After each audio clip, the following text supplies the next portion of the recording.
Mas para descontrair um pouquinho, Emerson, eu quero dizer que eu já fui esse parasita no final da palestra agora. E foi muito importante para mim, porque me ensinou. E como a gente aprende com os erros? Precisamos é ter consciência disso. Eu era jovem, mais do que sou hoje ainda. Eu deveria ter uns 20 anos. Estava sentado numa mesa e tinha uma médium, era mulher, psicografando. E eu comecei a ler a mensagem com a médium psicografando do lado dela. Comecei a ler. O que aconteceu? Terminou a psicografia, ela foi ler a mensagem e lá num determinado ponto da mensagem ela leu o seguinte: por favor, não leia o que eu estou escrevendo. Vocês entenderam? Eu entendi que foi um espírito, porque não era um espírito sofredor, não era um espírito familiar, era um espírito amigo da reunião que veio deixar uma mensagem. Não foi agressivo.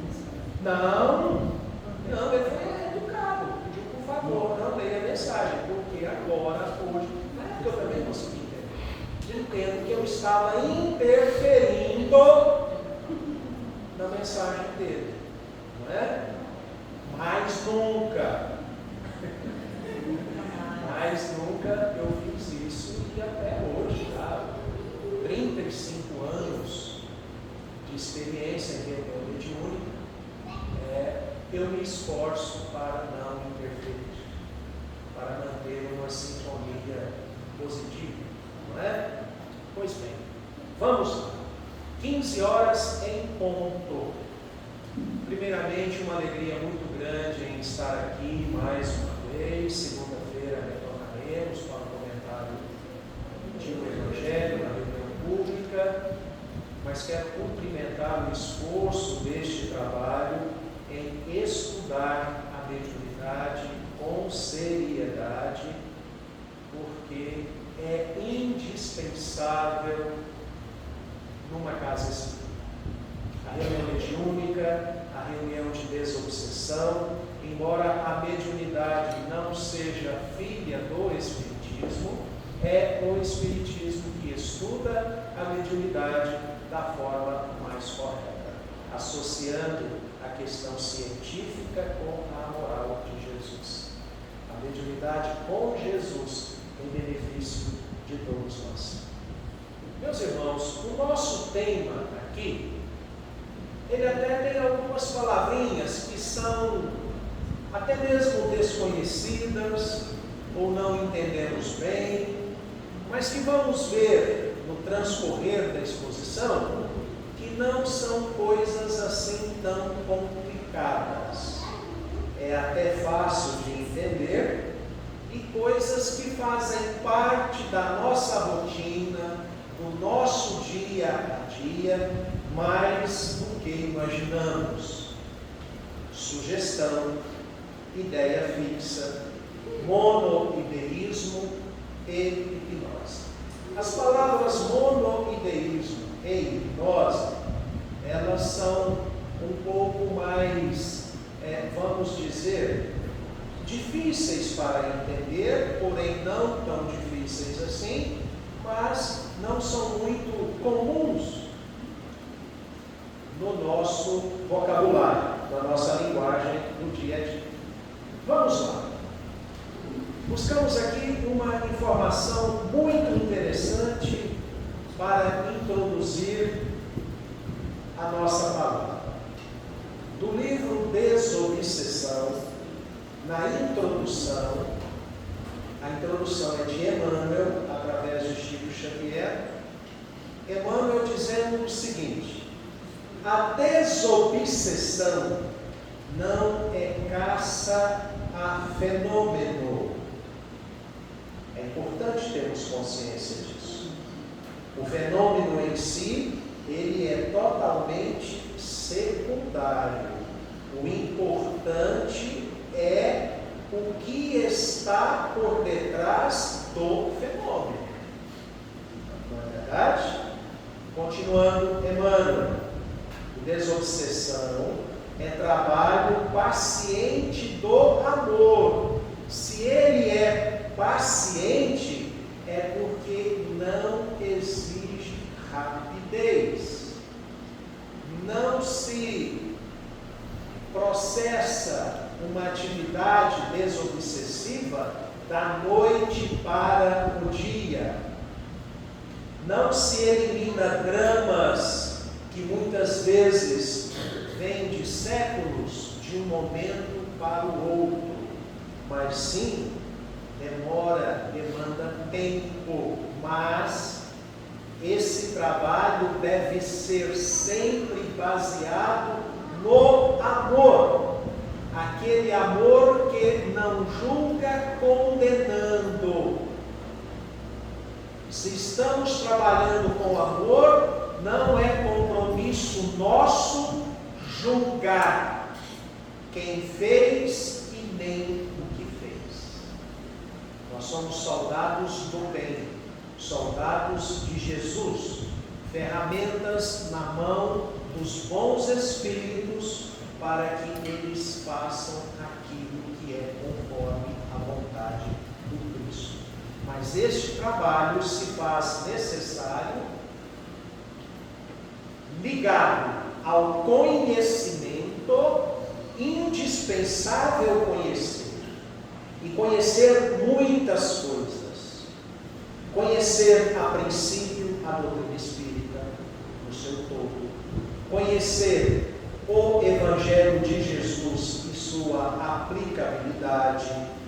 Conhecer a mente humana. A mente humana ainda é o Oceano Pacífico, um grande desconhecido.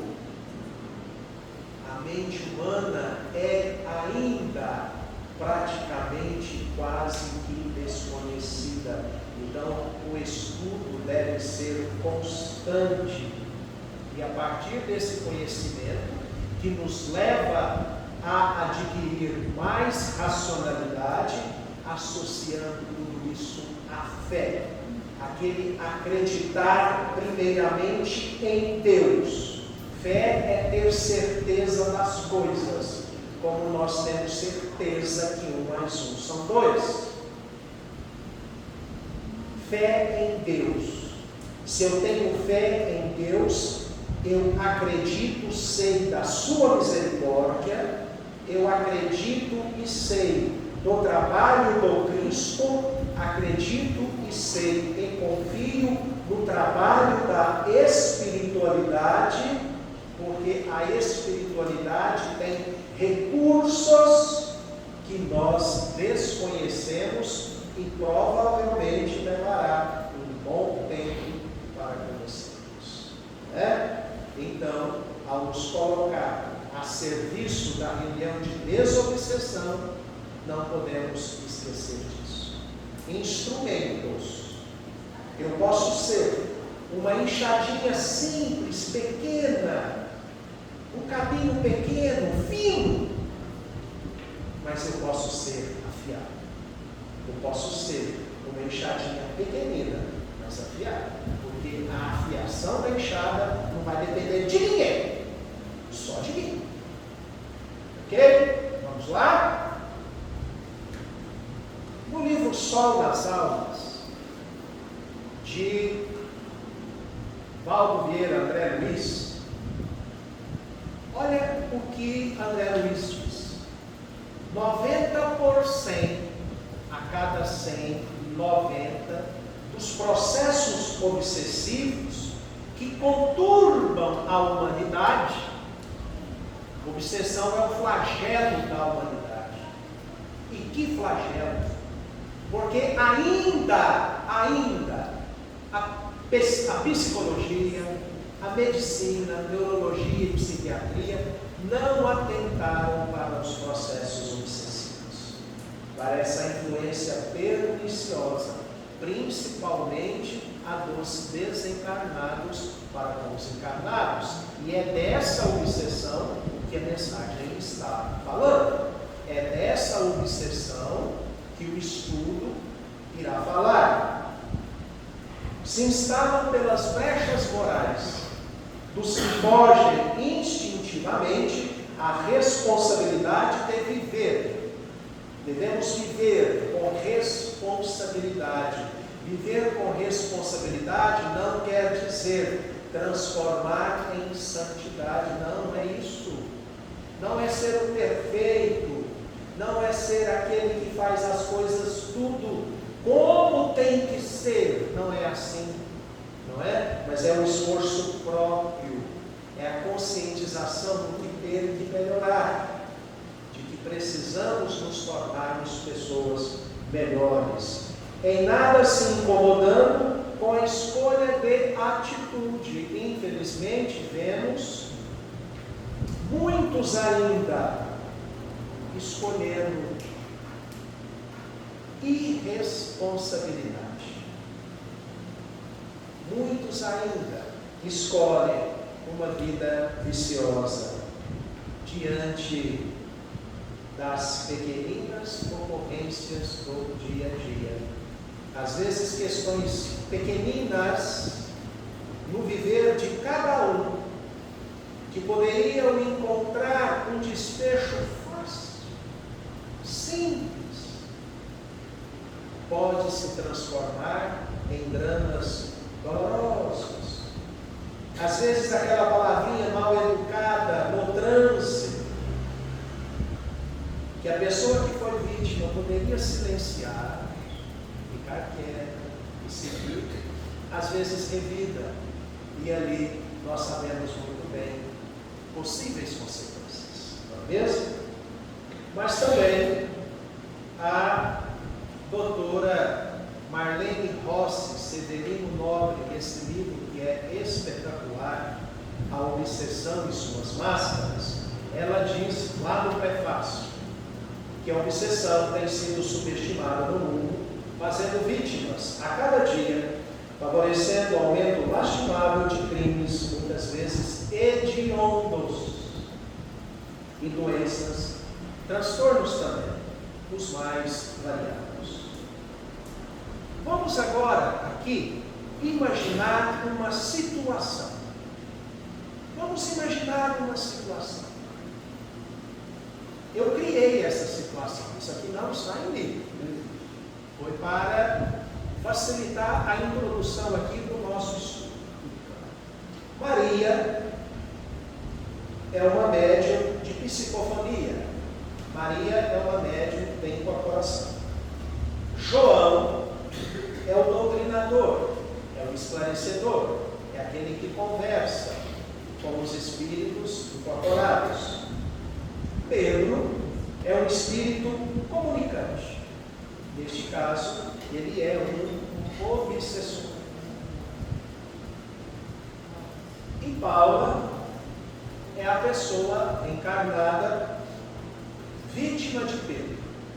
Qual é a história? Uma história simples, corriqueira. Há alguns anos atrás, Paula, usando o celular enquanto dirigia, eu busquei uma coisa que quase não acontece.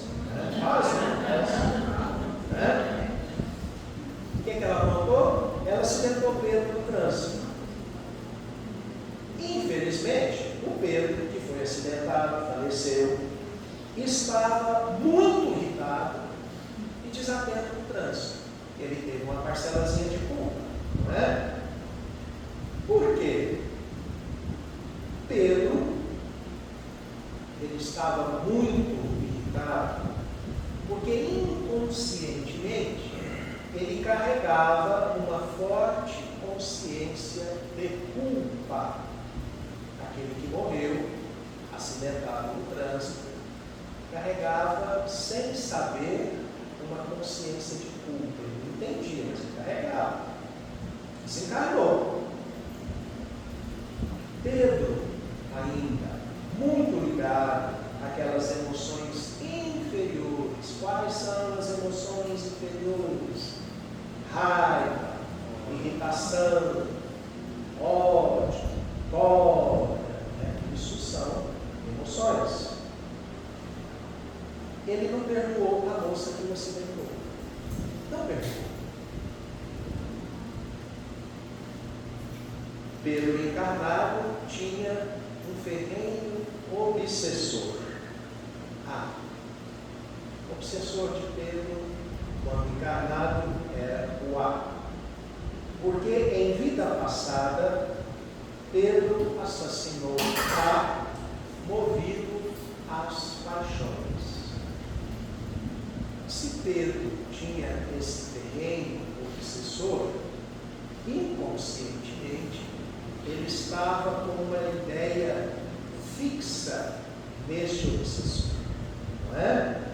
Agora, vamos para o desfecho lá na reunião de desobsessão, na prática.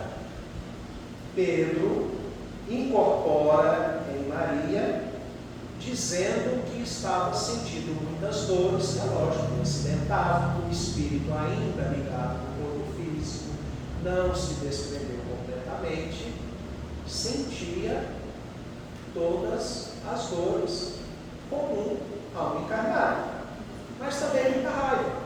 Ele estava irritado. Ele estava irritado por causa do obsessor que ele tinha, carregava aquela raiva inconscientemente, né? Mas com raiva também da moça que o acidentou. Ele se dizia vítima. E dialogando com João, então ele diz que foi acidentado. A partir daquele acidente, tudo ficou confuso na cabeça dele, sentindo ódio da mulher que provocaram o acidente. Olha a confusão mental. Ao mesmo tempo, ele se via na rua, ele, com a ideia fixa do acidente, aquela ideia fixa do acidente permaneceu no campo mental dele, não é? Ele também se via atrelado à moça, a Paula, movido pelo ódio. Seu pensamento era apenas de comprá-la. Mais uma vez, ideia fixa.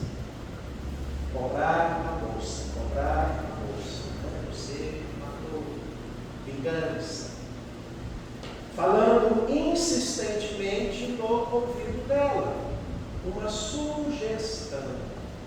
Aqui é importante entender sugestão. Que a sugestão em si, ela é neutra. É neutra. Não é boa, nem má. Pode ser boa, mas pode ser ruim também. Como a mediunidade. A mediunidade não é boa, não é ruim. É neutra. A questão é o uso. Assim, é a faca, é o dinheiro. Não é? A questão está no uso. Mas ali, uma sugestão que leva a uma ideia fixa, negativa. Eu quero acabar com você. Eu quero acabar com você. João, que era o doutrinador, o esclarecedor, já ciente do drama, agora mais uma liçãozinha. Através de linguagem hipnótica, que daqui a pouco nós vamos detalhar isso, aplica medicação anestésica em Pedro, calmante, né? Indução pelo pensamento, força do pensamento. O pensamento tem força, né? Efeito magnético, vai induzindo o espírito a ficar mais calmo, a sentir suas dores aliviadas, não é? E também João dá outras informações e orientações a Pedro e o encaminha para o outro recinto. Agora você vai ser levado para um outro local mais adequado para o seu tratamento, uma sugestão positiva, dizendo-lhe que foi aplicado uma medicação induzindo-o a dormir. Nós podemos e precisamos, muitas vezes, induzir os espíritos a dormir. Em muitas situações, principalmente situações traumáticas, os espíritos precisam de sonoterapia. Bom, isso foi a nossa introdução, né? Criamos uma situação simples e corriqueira. Agora nós vamos para cada item daqueles ali. Sugestão. Quem vai nos dizer o que é isso é o nosso irmão Emmanuel, lá na lição 9 do livro Pensamento e Vida. Sugestão é uma força mental. Força mental. Pura e simples. Né? Carreando a ideia por imagem viva. O nosso pensamento tem vida própria. Tudo começa no pensamento. E aquilo que nós guardamos no mundo dos nossos pensamentos tem vida no nosso campo mental, na nossa casa mental. Lição importante: educar os pensamentos. Né? Então, a sugestão é um pensamento que eu estou, que qualquer pessoa está exteriorizando, seja verbalmente, seja apenas pelo pensamento, né? O Emerson sabe disso melhor do que eu, a área dele é física e psicologia. É uma questão de magnetismo, é uma questão de energia, de física, né? O nosso pensamento se exterioriza e ele vai até onde nós queremos ou até aqueles que se afinizam com os nossos pensamentos. Não é isso, Emerson? É verdade? A sugestão não é boa nem má, dependendo dos seus efeitos da aplicação que lhe confere. Quando lemos um livro de Emmanuel, de André Luiz e tantos outros, sugestões benéficas que eles estão passando. É verdade? Mas se eu sintonizo com aquelas coisinhas maravilhosas das redes sociais, eu estou abrindo meu campo mental para aquelas sugestões maravilhosas das redes sociais. Tem coisa boa na rede social, né, gente? Eu gosto de evidente. A rede social também é neutra. Temo-la, assim, não apenas no altar da oração e nos símbolos sagrados do serviço religioso. Quantas sugestões, palestras que nessas décadas todos nós aqui ouvimos nessa casa, não é? Sugestão positiva. Mas também existe o outro lado da moeda, o reverso. As sugestões negativas, nos espetáculos deprimentes dos ritos bárbaros, na demagogia de arrastamento, né? Naquele filme violento, porque um garotinho está assistindo, né? Depois ele pega um pedaço de pau e sai brincando na rua da antiga. Né? Sugestão. Demagogia do arrastamento. Gente, esse livro é antigo. Né? Já tem aí, sei lá, 50 anos, 40 anos, não sei, né? Pensamento livro.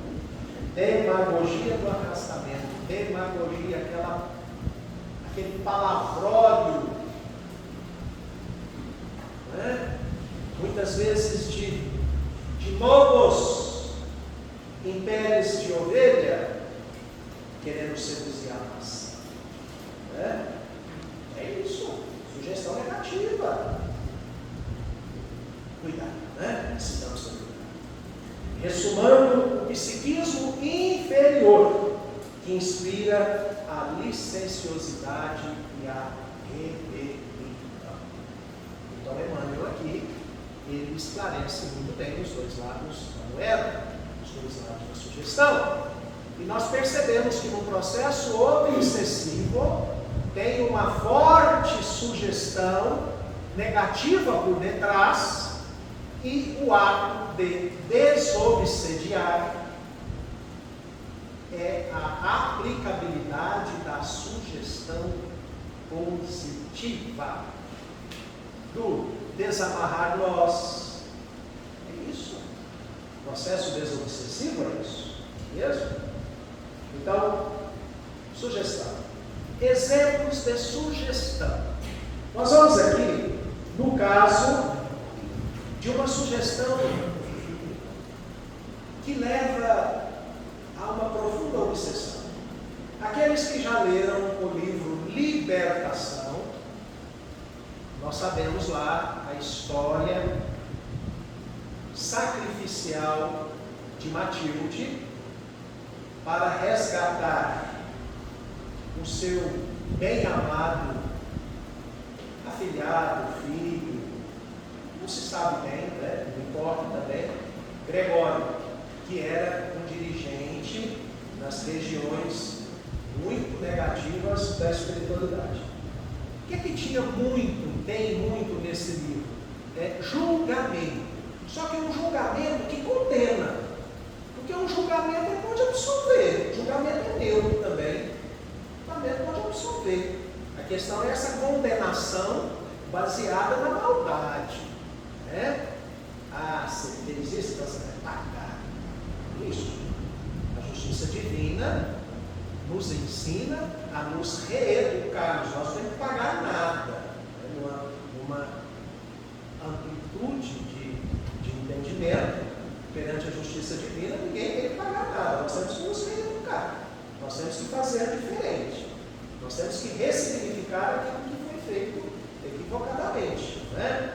Mas, nestes tribunais do mundo espiritual inferior, era pagamento mesmo, era sofrimento. E é o caso da mulher boba. Um processo de uma mulher que havia assassinado 4 filhinhos. Ela fora levada a um tribunal e um juiz, ferrenho, duro, mau, a verdade era essa, era mau. Ele tinha um poder hipnótico, daqui a pouquinho vamos falar sobre hipnose, né? Ele tinha um poder hipnótico. A mulher tinha consciência de culpa. Ela se sentia culpada, fez besteira, né? E ele, através de um olhar terrível, carregado de magnetismo, de energia negativa, né? Vai dizendo para ela: você é uma loba, você é uma loba, você é uma loba. E como o perispírito é moldável, ela se viu, infelizmente, como um lobo. Então nós temos aqui o exemplo de uma sugestão negativa. Mas, como eu disse, o lado reverso da moeda é todo o trabalho desobsessivo de restaurar a integridade de espíritos nestas condições, que acontece muito em reuniões mediúnicas. Os médiuns videntes narram isso muito bem. Eu não sou, né? Narram isso muito bem. Espíritos que chegam com formas diversas, infelizmente nada agradáveis, e ali compete ao doutrinador, ao esclarecedor, e fazendo com que o espírito restaure a forma humana. Esse trabalho é muito feito e provavelmente bem mais feito no mundo espiritual, pelos próprios benfeitores. Mas os médiuns também podem fazer isso, e quanto mais estudam, quanto mais compreendem estes processos, melhor condição tem de fazer. Conhecimento nunca é pouco, né? Como disse o nosso irmão aqui na primeira mensagem, né? Conhecimento. Quando a gente conhece, nós podemos fazer bem melhor. Não é mesmo? Ok. Ideia fixa. Mas o que é uma ideia? O nosso assunto hoje, especificamente, é uma ideia fixa. Mas tem o sinônimo meramente de ideia. E Emmanuel, lá no livro Vozes do Grande Além, na primeira lição do livro, através de Chico Xavier, vai dizer que ideia é um elemento vivo. Lembra que eu falei que o pensamento tem vida dentro de nós? E nós emitimos esse ser vivo de forma diferente para as pessoas. Então a ideia é um elemento vivo de curta ou longa duração. Às vezes nós ficamos com uma ideia de encarnação para encarnação, torcendo para que as ideias sejam boas. E nós exteriorizamos, né, de nossa alma, e que exprimindo criação nossa, nós criamos, forma acontecimentos e realizações. A ideia que nós projetamos forma acontecimento e realização. Olha para trás. Vamos olhar para trás. Tudo aquilo que nós já conquistamos. Tudo aquilo que nós aprendemos. Nasceu primeiro aqui. Uma ideia. O que a gente fez? A gente exteriorizou. Eu quis fazer letras, eu quis fazer engenharia, eu quis fazer física, psicologia, seja lá o que for. Eu quis trabalhar com computador. Aí eu exteriorizei, busquei, corri atrás. Não é? Então, podemos concluir que, para o futuro, aquilo que a gente quer de bom, a gente pode começar a construir mentalmente agora. Mas eu já tenho experiência no passado. Eu cheguei até aqui, eu posso ir um pouquinho mais rápido. Na verdade, é a força do pensamento. Agora é óbvio, nós, espíritas, baseados no bom senso, naquilo que é bom e necessário para nós, de acordo primeiramente com a vontade do Pai. Beleza? Então, gente, a ideia forma acontecimento e realizações, atitudes e circunstâncias que nos ajudam ou desajudam. A ideia também é neutra. Se eu pensar negativo, eu não vou ser ninguém. Não vou conseguir nada. Eu estou me desajudando, né? Conforme a natureza que tenhamos a imprimir. Eu não quero ser um bambambam, eu não quero ser um tal, não. Mas eu quero ser alguém decente. Eu quero ser uma pessoa. Eu quero ser um homem bom. Eu quero ser uma pessoa decente para a minha família, na casa que eu trabalho, na sociedade. Eu quero viver bem, se eu posso. Tenho direito, né? No livro Desobsessão, André Luiz, Chico Xavier e Valvieira, na lição 33. A parte essencial do entendimento, agora já especificamente para o trabalho de desobsessão. A parte essencial do entendimento é atingir o centro de interesse do espírito, preso a ideias fixas. Geralmente, os espíritos sofredores seja de qual matiz ele for, ele está preso a uma ideia fixa, ou várias ideias fixas, não é? Para que lhe descongestione o campo mental. Trânsito congestionado, os veículos estão parados. Mente congestionada, os pensamentos, as ideias estão paradas. Não flui, não segue. Não é? Então imagine um pensamento, uma ideia fixa em algo muito desagradável.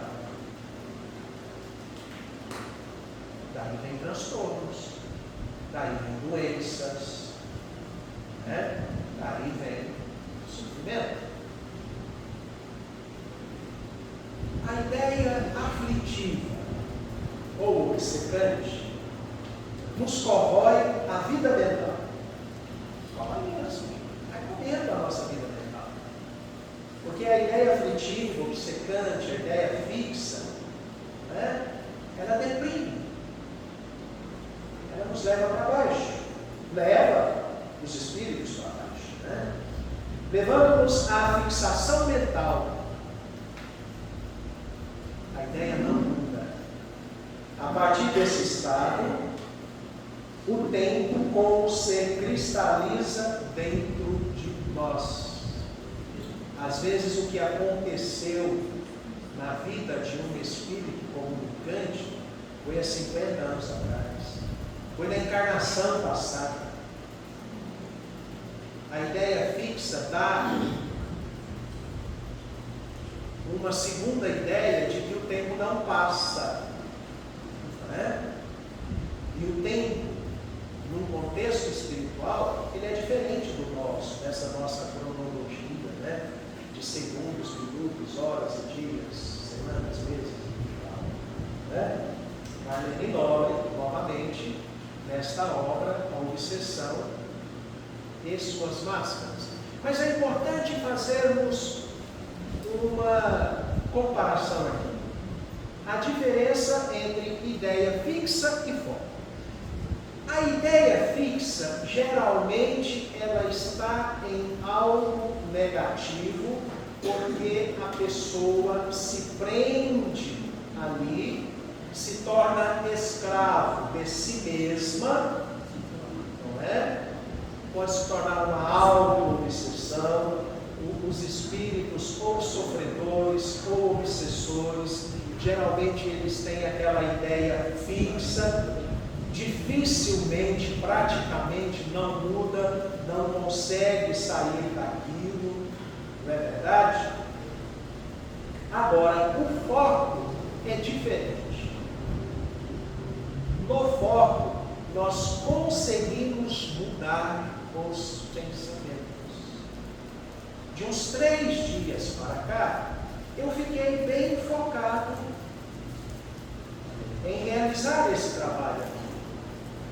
Mas isso não me impediu de focar, de pensar outras coisas. É lógico, de pensar em outras coisas. Eu tenho meu trabalho, tenho essa fazer, isso como todo mundo aqui tem. Né?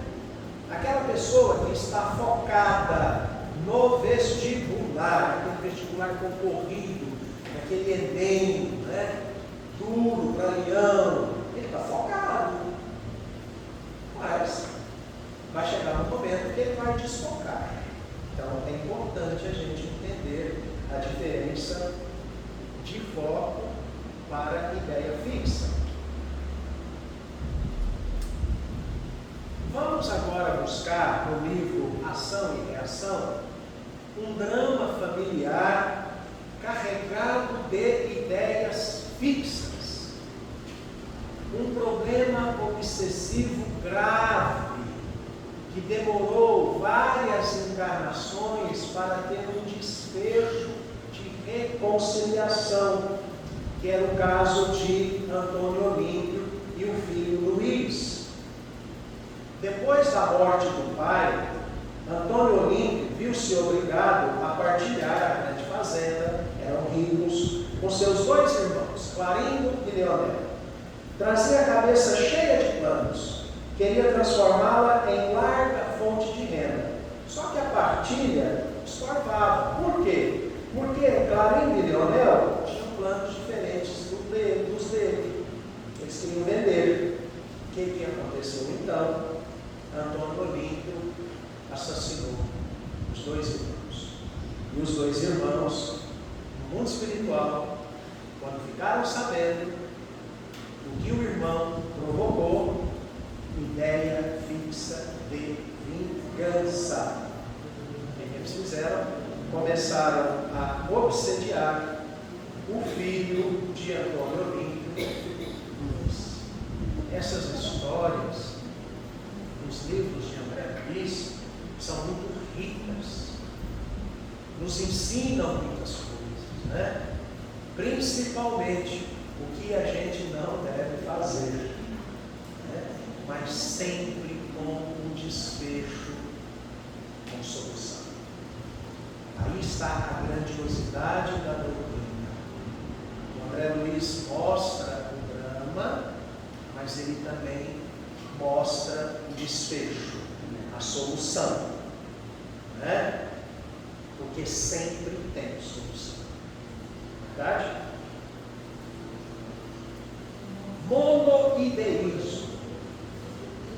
Monoideísmo é uma especificidade de ideia fixa.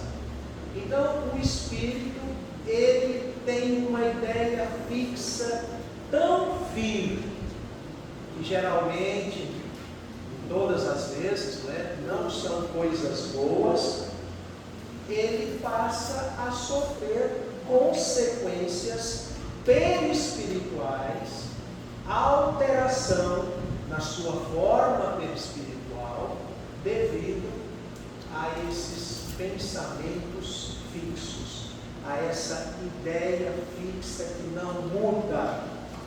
Um exemplo simples é o do caso de Leonardo Pires, no livro Entre a Terra e o Céu. Leonardo Pires já estava há 20 anos no mundo espiritual, já tinha desencarnado, e ele, devido à consciência de culpa, conservava sua mente naquele crime que ele cometeu um crime motivado por ciúmes. Um homem ciumento assassinou um outro homem, né? E teve as suas consequências. Ainda no leito de morte, a lembrança do crime castiga-lhe o mundo íntimo. Sentiu culpa, vergonha de si mesmo, né? E centralizou todos os seus pensamentos apenas no crime que ele havia cometido. O que aconteceu? No mundo espiritual, isso se transformou no monoideísmo, né? Esse pensamento fixo, essa ideia fixa, que o levou a ter um comportamento de um louco, de um esquizofrênico. E ele se torna perseguido pelo seu próprio ato. Segue a única imagem que se lhe vitaliza a cada dia na memória. Vitaliza na memória dele, aquilo que tem vida na memória dele, que não sai da cabeça dele, né? Na própria consciência ele considera culpável. Mas tem um caso interessante de monoideísmo que está explicado na obra Evolução em Dois Mundos. É interessante isso aqui. Olha o que André Luiz nos fala. Aquele selvagem, aquele espírito ainda começando ali o seu processo evolutivo, né? Que vive lá na selva, muito longe da civilização, ainda iniciando os seus processos de conhecimento, de intelectualidade, não é? Ele morre. O que pode acontecer com ele? Ele tem uma ideia fixa de voltar para o mundo, encarnar de novo, inconscientemente, né? Para junto dos seus, para junto da tábua, onde ele encontra calor e afeto. Porque nós sabemos que quanto mais atrasadinho é o espírito, mais apegado à vida material ele é. Né? Então se torna um monoideísmo. Aquela ideia única de voltar para junto dos seus. Nem sabe o que é reencarnação. Né? Mas o que ele quer é voltar junto lá para cá. É o mundo que ele conhece. O mundo que ele conhece. Não é verdade? Dá-se então o que André Luiz chama de monoideísmo, auto-hipnotizante. Ele não provocou nenhum mal, ele fez com ele mesmo, né? Alimentando aquela ideia persistentemente de voltar para junto dos seus, da sua casa, do seu ambiente, não é? Provocado por um pensamento fixo, pensamento único, depressivo, né? Voltar. Depressão, nesse sentido aqui, de deprimir, de ir para baixo, voltar, né? Nascido na sua inadaptação ao mundo extrafísico que ele mal conhece ou não conhece. Não é mesmo? Mas também sofre de monoideísmo as almas que dormem após a morte. Né? E a gente lembra lá no livro Nosso Lar, as câmaras de retificação, onde Narcisa trabalhava com o amor, amparando aqueles espíritos que, quando eram encarnados, achavam que morrer era o sono eterno. A monoideia fixa de dormir eternamente. Dormir eternamente. Até o juízo final. Oi? Até o juízo final. Até o juízo final. Tinha mais essa também, né? Aí, como geralmente, infelizmente, a consciência é de culpa, mas querem é afastar desse juízo final. Aí é que eu quero dormir mesmo. Acontece. Prosseguindo, um outro fenômeno de monoideísmo é o que André Luiz chama de ovoidização. Os espíritos ovoides, muito narrados no livro Libertação. Olha só o que André Luiz fala, ele narrando, né, um caminhar pelo mundo espiritual inferior, diz o seguinte: não longe de nós, como que ligados às personalidades sob nosso exame, certas formas indecisas, obscuras, os ovoides, formato de novo, né? Ligado como se fosse por um fio às pessoas que eles estavam examinando.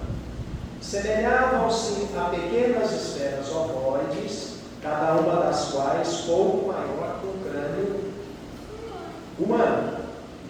Quem são esses ovoides, né? São eles os desencarnados ignorantes e maus, viciosos e perversos. Desencarnamos, o físico desintegra, volta para a matéria, permanece o espírito. E geralmente, praticamente igual à nossa forma física. Só que é moldável, de acordo com as nossas criações mentais.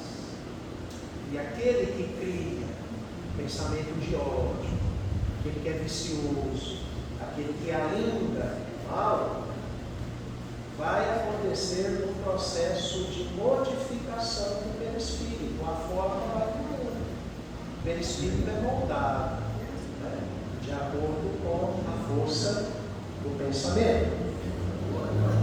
Por falta de função, os órgãos psicossomáticos, né, os órgãos físicos mesmo, coração, rim, pâncreas, e tantos outros, ficam retraídos. Não funciona. Não está tendo ali uma vida digna. E surge então a forma comum, né? Então aí alguém teve um trabalho mental, uma criação mental, e criou aí, ó o exemplo, né? Olha a mulher sentada, olha as formas ovoides ligadas a ela. são espíritos obsessores, que a perseguem, né? De tanta inferioridade, de tanta maldade, perseguição, perderam a forma humana. Ok? Vamos lá. André, agora a hipnose. A gente segue ou deixa para uma próxima? Não, mas ainda temos uma. Terminar. 10 minutos, beleza? Gente, hipnose, né? É uma palavra comum, é uma palavra extremamente comum nas obras de André Luiz, praticamente em todos, mas principalmente em mecanismos da mediunidade. Mas o que é a tal hipnose? A gente até já viu alguma coisa, né, na televisão, nas redes sociais, palestras, e André Luiz traz isso para o Espiritismo. Né? Olha só, o livro de Desobsessão, o livro base para este evento, né? Para todas estas palestras, livros médios também. Olha o que André Luiz fala lá no Desobsessão, na lição 33. E pratiquem a hipnose construtiva. Gente, do mesmo jeito, a hipnose em si ela é neutra. Ela pode ser boa, mas ela pode ser ruim. Aquele juiz maldoso que sentenciou aquela mulher a ter uma forma de boba, né? Aquela sugestão, foi aplicando hipnose. Aplicando hipnose. Né? Então aqui André Luiz vem dizer: pratiquem a hipnose construtiva. Aquele juiz aplicava a hipnose destrutiva. Quando necessário, não é sempre, quando for preciso. No ânimo dos espíritos sofredores comunicantes, quer usando a sonoterapia. Quem aqui é doutrinador, esclarecedor, por gentileza, levanta a mão. Eu até creio que vocês devam usar essa sonoterapia. É comum nos esclarecedores, nos doutrinadores. É comum. E os espíritos dormem. Agora, uma coisa interessante. Quanto mais esclarecedor e médium de incorporação vai estudando isso, melhor facilita o trabalho. Primeiro doutrinador é o médium de incorporação. Ele fala assim: eu sou inconsciente, calma. Você pode ser inconsciente num contexto neurofisiológico. Você pode estar um pouco dissociado, mente consciente de mente inconsciente, né? Mente consciente nos remete a estar acordados e vigilantes. Mas enquanto espírito, você está consciente. Inconscientemente, do ponto de vista de vigilância, você sabe tudo que está passando. Porque todos nós temos o nosso juízo de valores interno. Aquilo que pode, aquilo que não pode. Aquilo que deve, aquilo que não deve. Né? Então, o médium de incorporação, ciente disso, no seu íntimo, na sua essência, ele facilita o trabalho do diabo. Ele pode facilitar. Pois não, João? Na verdade, quando o médium desacredita, atrapalha o processo. E como? Pior ainda. E como? E agora largando um pouquinho, gente, isso acontece, né? A mente intrusa, que eu falei que eu já fui. E quando pode acontecer de alguém falar assim: não, quem vai vencer o ego? O espírito ou o doutrinador? Acontece ou não acontece? Pode acontecer. Inclusive, no nosso trabalho, a gente já consegue fazer há algum tempo a hipnose, a reconstituição através da hipnose. Não só a sonoterapia, não só o medicamento, mas também as reconstituições necessárias. vamos ver aqui mais detalhadamente sobre o que seja hipnose. Se o comunicante procura fixar-se no braseiro da revolta, ou na sombra da queixa, indiferente, recalcitrante, o diretor ou auxiliar de serviço solicitará a cooperação dos benfeitores espirituais para que o necessitado seja confiado à assistência do mundo espiritual. Nesse caso, a hipnose benéfica será utilizada a fim de que o magnetismo balsamizante asserene o companheiro perturbado, amparando-se-lhe o afastamento da cela mediúnica, afastando o obsessor, não é, do médium, desincorporando a maneira do enfermo desesperado da terra, a quem se administra a dose calmante para que se ponha mais facilmente sobre o tratamento necessário. Então a hipnose, ela é um estado alterado da mente. Um estado alterado da mente. Nós nos auto-hipnotizamos várias vezes ao dia. Às vezes você está lá trabalhando, sem parar, 2, 3 horas. Nossa, preciso dar um descansinho de 2 minutos. Aí parece que você entra em stand-by. Parece que você vai longe de volta. Auto-hipnose. Você ouve uma música que te remete à juventude, aquela música gostosa das festas, aquela música que marcou, né? Você vai lá atrás, auto-hipnose.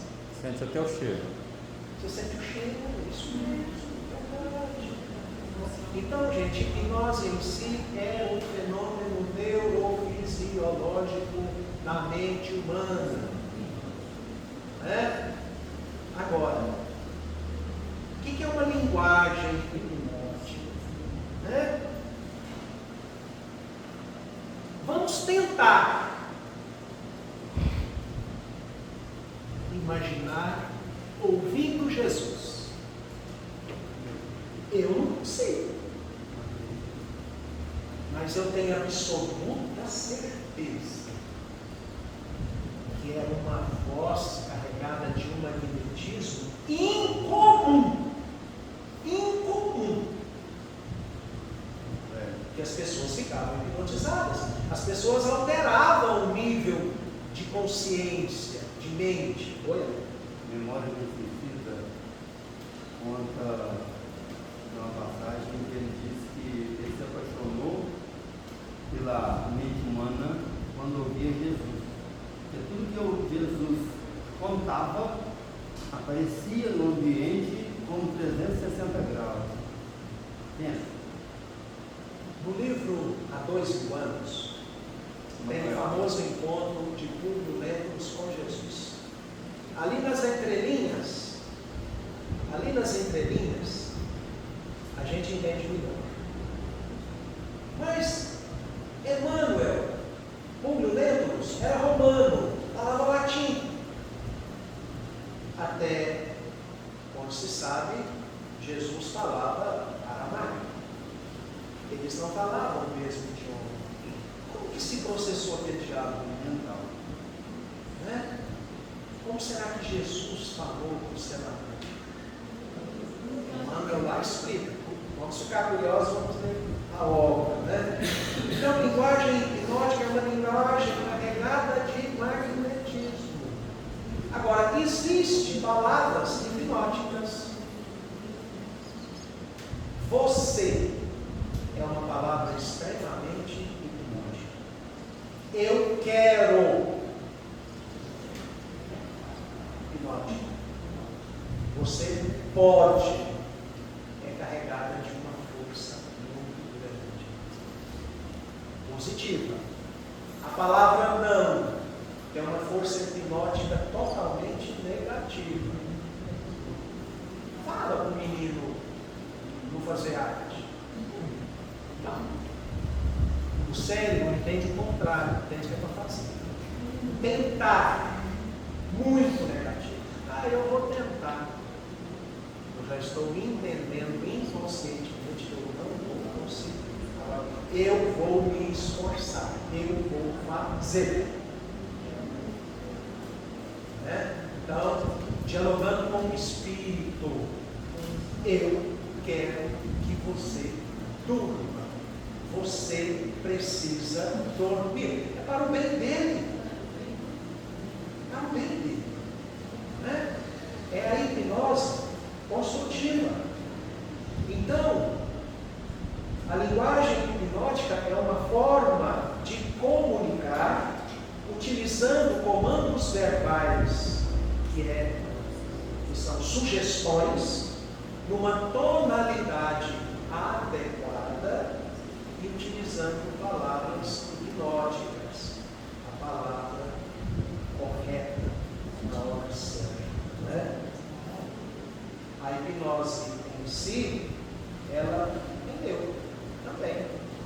Podemos ser utilizada para o bem ou para o mal. Até que alguém, um gênio, um dia trouxe isso para a terapia acadêmica, Aí ficou maravilhoso, criando a hipnoterapia. E no livro Mecanismos da Mediunidade, André Luiz tem um item lá explicando os benefícios da hipnoterapia. Aquele contexto, é lógico, dentro do espiritismo, dentro da prática mediúnica. Não existe trabalho desobsessivo sem reajuste da emoção e da ideia. Porquanto todos os processos educativos e reeducativos da alma se articulam desde o início no pensamento. Emoção. Emoção é uma reação fisiológica, acontece no corpo, devido a uma ideia que está aqui no campo do pensamento, em consequência de um fato que aconteceu. Então, isso é uma emoção. As emoções são rápidas. Temos inúmeras emoções, mas as principais são medo, alegria, tristeza, raiva, vergonha, nojo, por aí vai. As emoções que desajustam o campo emocional dos espíritos são geralmente medo e raiva, que são as emoções que fazem com que os pensamentos ficam fixos, criando ideias fixas, levando-os para o monoteísmo. Então, a gente sempre vamos perceber os espíritos se comunicando com reações emotivas, médio de incorporação. Quem é médio de incorporação aí? Por favor, levante a mão. Vocês sabem, a primeira sensação é aquela física. Alguma coisa no físico acontece. Aí depois vem as ideias. Pode acontecer simultaneamente, mas sempre acontece algo no físico e devemos estar atentos a isso. A trabalhar a respiração, sugerir para que o espírito respire melhor. O espírito também respira, para ele respirar melhor, ele respirando melhor, ele vai oxigenar todo o seu organismo espiritual, e assim sucessivamente, no diálogo. E sabemos que cada doutrinador tem o seu procedimento, não é 1 mais 1 são 2, cada um tem a sua forma. O importante é procurar fazer um bom trabalho.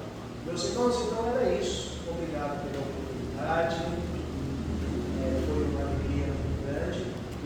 nos ter